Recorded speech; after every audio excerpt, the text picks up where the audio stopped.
এরকম কোনায় কিন্তু আপনাকে আর যে বাঁশের একটা খুঁটি দিয়ে রাখতে হবে না। এরকমভাবে যদি ফল ছাদগুলো দেন তাহলে আমার মনে হয় যে আপনার এখানে কোনো সমস্যা হবে না। আমাদের এখানে দেখেন এটা ফল ছাদ হচ্ছে, নিচে দেখেন গাঁথনি বেলগুনের জন্য গাঁথনি করা আছে এবং আমাদের এখানে কিন্তু দুই সাইডে গাঁথনি করা আছে। দুই সাইডে বলতে যে ফল ছাদগুলো দেওয়া হয় সেই ফল ছাদগুলো কিন্তু অনেক সময় দেখা যায় দুই সাইডে গাঁথনি থাকে, অনেক সময় তিন সাইডে গাঁথনি থাকে। তিন সাইডে যখন গাঁথনি থাকে তখন ফল ছাদটা কিন্তু দিতে অনেক সুবিধা হয়, আর যখন দুই সাইডে ফল ছাদ থাকে গাঁথনি থাকে সেক্ষেত্রে আপনার ফল ছাদটা কীভাবে আঁকড়ে ধরে রাখবেন আমরা সেটাই আজকে আপনাদের সাথে এই ভিডিওর মাধ্যমে শেয়ার করব। দেখেন ভিডিওটা শুরু থেকে যদি শেষ পর্যন্ত দেখেন এই ফল ছাদ কীভাবে থাকবে আপনারা সেটা কিন্তু জানতে পারবেন। দেখেন এটা হবে ফল ছাদ। আমাদের এই পাশে দেখেন গাঁথনি করা আছে, 5 ইঞ্চি গাঁথনি ওয়ালটা উঠানো আছে, মানে দুই পাশে গাঁথনি আছে। এই পাশেও আমাদের লিলটান হবে, গাঁথনি আছে, যেহেতু লিলটান হবে এই পাশে। আমরা দেখেন ফল ছাদের যে রডটা বার্নিং হয় সেটা কিভাবে দিছি। আমাদের যেখানে লিলটান হবে সেখানে কিন্তু রডটা উপর দিয়ে একটা বাধা আছে এবং নিচে দুটো বাধা আছে এবং রডটা এল করে দেওয়া হয়েছে। এটা ফল ছাদ হবে। আমাদের এই পাশে গাঁথনি আছে এবং এই পাশে গাঁথনি আছে, আর এই পাশে আমাদের গাঁথনি নেই।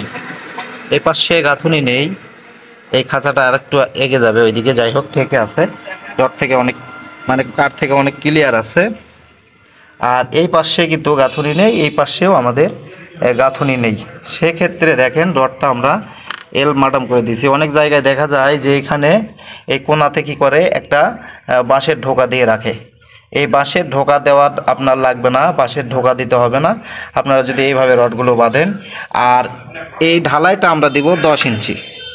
এই ঢালাইটা কিন্তু আমরা দিব 10 ইঞ্চি। আমাদের রডগুলো 6 ইঞ্চি করে বা 7 ইঞ্চি করে মাটাম দেওয়া হয়েছে।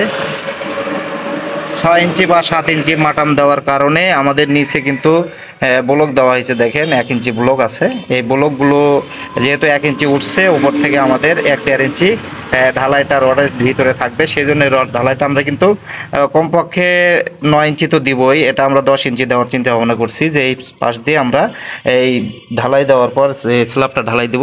স্ল্যাবটা ঢালাই দেওয়ার পরে আমরা এই সাইড দিয়ে একটা কাঠ লাগিয়ে দিয়ে এটা কিন্তু ঢালাই দিয়ে তারপরে গাঁথনি ঠেকে দেওয়ার পরে আমরা শাটারটা খুলবো। তাহলে কিন্তু আপনাকে এইরকম কোনায় কিন্তু আপনাকে আর যে বাঁশের একটা খুঁটি দিয়ে রাখতে হবে না। এরকমভাবে যদি ফল ছাদগুলো দেন তাহলে আমার মনে হয় যে আপনার এখানে কোনো সমস্যা হবে না। দেখেন আমরা সব রড কিন্তু এল করে দিছি। যদি আপনার বেলগুনির যে ফল ছাদ যদি আপনারা দিতে চান আমার মনে হয় এইভাবে দিলে সবচেয়ে ভালো হয়। আর যদি কেউ অন্যভাবে দিয়ে থাকেন আমাদেরকে অবশ্যই কমেন্টে জানাবেন, আমরা চেষ্টা করব সেইভাবে কাজ করার জন্য। আর অলরেডি কিন্তু আমরা এখানে ড্রপ ওয়ালের জন্য কিন্তু রড রাখছিলাম। দেখেন ড্রপ ওয়াল দেওয়ার জন্য কিন্তু রড রাখছিলাম, সেখানে কিন্তু ড্রপ ওয়ালটা দিয়ে নেয় নাই, এখানে কিন্তু ফল ছাদে দিয়ে নিবে। মালিক বলছে যে আমরা ফল ছাদে দিয়ে নেব। আর এই পাশে দেখেন এই পাশেও কিন্তু আমরা অলরেডি মানে ড্রপ ওয়ালের জন্য রড বের করে দিয়েছিলাম 2 বেলগুনিতেই। কিন্তু এই রডটা আমরা কিভাবে বাঁধছি এটা আমি আপনাদেরকে শর্টকাটে দেখাবো। আমরা দেখেন প্রথম অবস্থায় আমরা মেন রডগুলো ফালাইছি। মেন রডগুলো মানে যেগুলো খাটো রড বা ছোট রড এগুলো এল মাটাম দিয়ে নিছি আমরা এক্সট্রাভাবে। এখানে কিন্তু বাঁধার পরে কিন্তু আমরা মাটাম দেই নাই, আমরা এক্সট্রাভাবে এলমাটাম দিয়ে নিছি। এলমাটাম দিয়ে নিয়ে এখন মেন রডগুলো অলরেডি আমরা 6 ইঞ্চি পরপর দিছি এবং বাইন্ডারটা কিন্তু আমরা 7 ইঞ্চি বা 8 ইঞ্চি পরপর যেভাবে পড়ছে আমরা 7 ইঞ্চি পরপরই এখানে বিশেষ করে দেওয়া হয়েছে। আপনারা ইচ্ছা করলে বাইন্ডারটা 8 ইঞ্চিও দিতে পারেন। ধন্যবাদ সবাইকে।